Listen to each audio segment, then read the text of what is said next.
देखिए, SC ST OBC होने का दर्द SC ST OBC होकर ही समझा जा सकता है, पहली बात। दूसरी बात, गाइडलाइन SC ST OBC के लोगों ने नहीं बनाई, समिति ने बनाई है। समिति ने किस आधार पर बनाई? जिस तरह से लगातार हायर एजुकेशन सेंटरों में इस तरह के अपराधों की संख्या बढ़ रही है, 118% की वृद्धि हो गई, इसके आधार पर रिपोर्ट बनी है।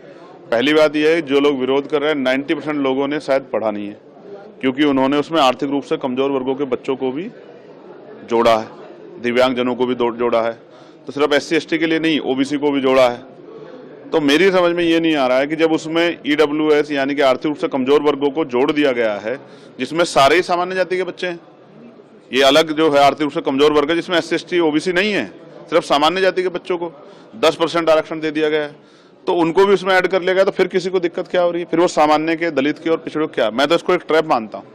मैं मानता हूँ कि जैसे SC ST 2 अप्रैल 2018 में जो है आंदोलन के बाद उसको जो है मजबूत करने के बाद सरकार ने की, लेकिन आज भी लगातार 7 साल से कम जो मुकदमे हैं, 7 साल से कम जिनमें सजा है, उन पे वो गिरफ्तारी नहीं करती पुलिस। तो इम्प्लीमेंटेशन सबसे इंपॉर्टेंट होता है, तो सरकार इम्प्लीमेंट तो करा नहीं पा रही।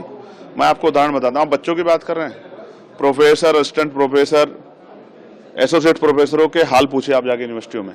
आप कोई PSU उठा लीजिए जहाँ रोस्टर फुलफिल हो रहा हो, जहाँ प्रमोशन दिया जा रहा हो, आपको DOPT गाइडलाइन फुलफिल हो रही है 45 दिन वाली, उसे भी छोड़िए। आप कोई सी सरकारी डिपार्टमेंट उठा लीजिए। अब मैं आपको इसी की बात करता हूँ, केंद्रीय विश्वविद्यालयों में सामाजिक न्याय सरकार का सुनिए, 45 विश्वविद्यालय हैं, एक SC का कुलपति, एक ST का और 5 OBC के। 45 में से 7, कितना सामाजिक न्याय देखिए। उससे आगे बढ़िए, OBC के 80% पद खाली है, ST के 83% पद खाली है और SC के 64% पद खाली है। आप बताइए कौन सा सामाजिक न्याय सरकार कर रही है? जो आंखों में दिख रहा है उस पर वो हो रहा है। मुझे ऐसा लगता है कुछ लोगों को जो अपना जन्म से अधिकार मानते थे, कमजोर वर्गों को, मैंने अपनी कानों से सुना, मैं बच्चों से बैठता हूं, जो कोटे को कोठा कह के जो है अपमानित करते थे। गरीबी एक बड़ा दर्द है, लेकिन जाति भी एक बहुत बड़ा दर्द है। भारत में जाति एक सच्चाई है, जहां आज भी जो है ऑनर किलिंग हो जाती है, जहां आज भी पूरे परिवार, पूरे समाज का बहिष्कार हो जाता है, जहां आज भी जो है अभद्र टिप्पणियां की जाती है, वहां जाति की सच्चाई को आप छिपा नहीं सकते हो।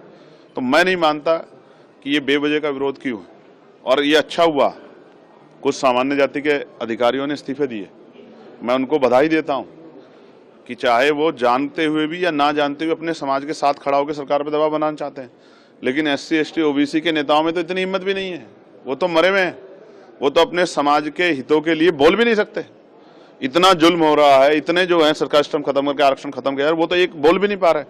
आज इस वजह से एक दर्पण बन गया है कि SC ST OBC के लोग, इनके बुद्धिजीवी, इनके अधिकारी कर्मचारी, इनके जो है समाज के जिम्मेदार लोग देखें कि इनके हित में कौन खड़ा है, उनके विरोध में कौन खड़ा है, कौन इनके खिलाफ जो एजेंडा चला रहा है, कौन इनके खिलाफ जो आंदोलन कर रहा है। ऐसा ही मंडल कमीशन में हुआ था, जब पिछड़े वर्ग के लिए मंडल कमीशन आया तब भी ऐसा ही हुआ था, और आज भी ऐसा ही हो रहा है। मीडिया में जिनकी बाहुल्यता वो बैठ कर डिबेट कर रहे हैं, सड़कों पे जो कुछ हो रहा है वो हम देख रहे हैं। वही संगठन है जिनको सरकार ने प्रोजेक्ट किया, वही विरोध कर रहे हैं।